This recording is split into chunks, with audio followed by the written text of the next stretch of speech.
ये पीएफएससी 2025 का test series जो चल रहा है बोथ इंग्लिश एंड हिंदी में।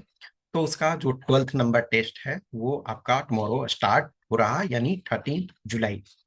देखो, अब आपके पास जस्ट 3 वीक्स बचे हुए हैं। इन 3 वीक्स अपने आप को कॉन्फिडेंट रखो। मोराल तुम्हारा हाई होना चाहिए और प्रॉपर प्रैक्टिस होनी चाहिए। अभी जो है अधिक से अधिक रिवीजन और प्रैक्टिस पे ध्यान दो।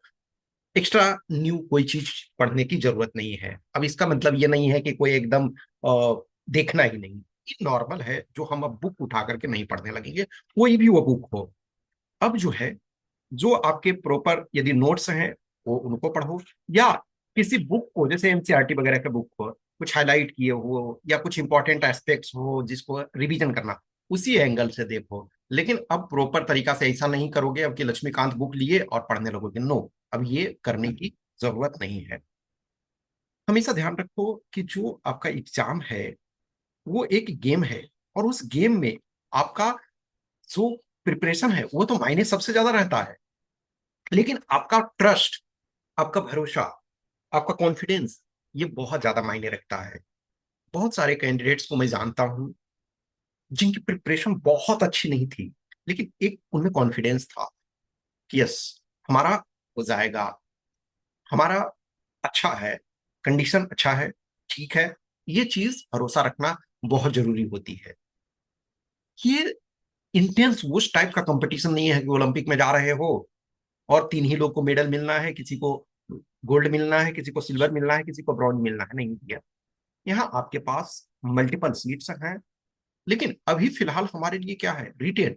रिटेन में नॉर्मल 6 टाइम रिजल्ट दिया जाता है, 6 से 6.5 टाइम्स रिजल्ट आपके दिए जाते हैं। इन नॉर्मल 6.5 टाइम्स के आसपास होता है। बहुत सारे कैंडिडेट्स जो हैं फिजिकल में बाहर होते हैं, फिर मेडिकल में बाहर होते हैं। ऑब्वियसली इस बार जो है 25 में मेडिकल का कंडीशन थोड़ा चेंज होने वाला है कि मेडिकल जो है वो इंटरव्यू के बाद होने वाला है।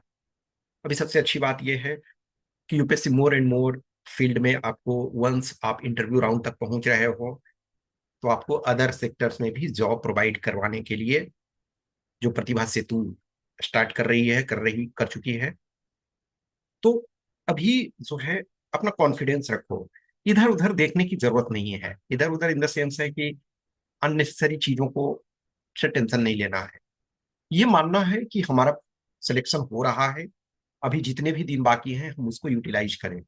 अब सिलेक्शन हो रहा है इसका मतलब ये नहीं है कि आपने कुछ पढ़ा ही नहीं है, ना आपने कभी एक टेस्ट लिखा है, ना कुछ भी किया है और ये सोचोगे कि हो रहा है। नहीं, मैं उन लोगों के लिए कह रहा हूँ कि जिनका प्रिपरेशन अच्छा है। खास करके कुछ ऐसे कैंडिडेट्स आप में से हो जो ऑलरेडी रिटन क्वालिफाई हो चुके हो, कुछ फिजिकल मेडिकल में बाहर हो गए थे, कुछ इंटरव्यू दिए लेकिन तीनों कंपोनेंट मिलाकर के मार्क्स पूरे नहीं हुए। आप ऐसे भी हो, कुछ हो फर्स्ट टाइमर हो, जैसे भी कंडीशन में हो, अभी जितना ज्यादा हो सकता है प्रैक्टिस करो, रिवीजन करो, रिवीजन करो।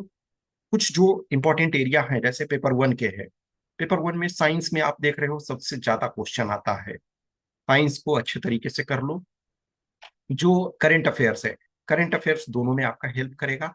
वो पेपर टू में भी जो एक एक दो दो मार्क्स जो एक्स्ट्रा ऐड होंगे, तो करंट के डेटा, कुछ इंपॉर्टेंट फाइंडिंग फैक्ट्स यदि डालोगे तो वो काफी फायदेमंद होगा। फिर आपका जो मैथ्स क्वांट है, ये इसमें मैथ क्वांट ये सब जो है वो बहुत अच्छा आपका मार्क्स उठता है। तो इन तीनों पर थोड़ा ज्यादा जोर देना है। फिर जैसे देखो, हिस्ट्री में एक अच्छा खासा क्वेश्चन आता है, लेकिन हिस्ट्री में अभी क्या हो रहा है, कुछ क्वेश्चंस बहुत टफ एक तरह से टाइप के। अब अचानक कुछ क्वेश्चंस ऐसे अब ले आ रहे हैं जो आपको नहीं आता, तो उस पर बहुत ज्यादा परेशान नहीं है। इन तीनों एरिया को थोड़ा एक्स्ट्रा पुश करने की कोशिश करो, तो उसमें से ज्यादा तो फायदा होंगे।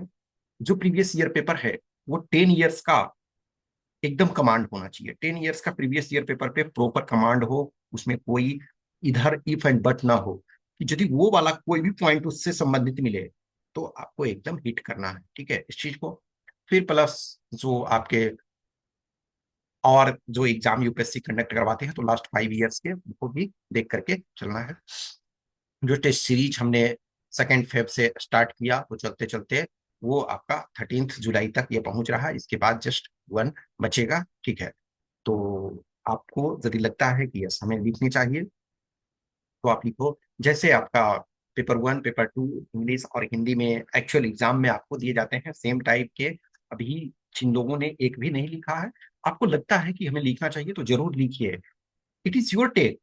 बाद में हमारे लिए फिर हम सोचते हैं काश कर लिए होते, नहीं ऐसा नहीं होना चाहिए।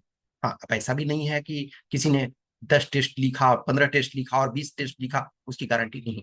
टेस्ट लिखने का मतलब होता है कि हम एक तो जिनके पास हम टेस्ट लिखते हैं वो असेस करते हैं, लेकिन उससे ज्यादा जरूरी होता है सेल्फ असेसमेंट, कि हम कहाँ हैं, हमारी क्या कंडीशन है।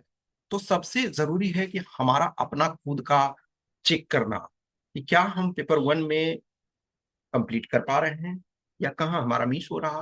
पेपर 2 क्या हम कंप्लीट कर पा रहे हैं, किस कंपोनेंट में हमको चैलेंज आ रहा है, क्या हम ऐसे लिखने का तो टाइम पे लिख दे रहे हैं, लेकिन जो कंटेंट है वो लिख पा रहे हैं या नहीं, कितने क्लोज में है। ये सारे चीजों को आपको देखने का मौका मिलता है।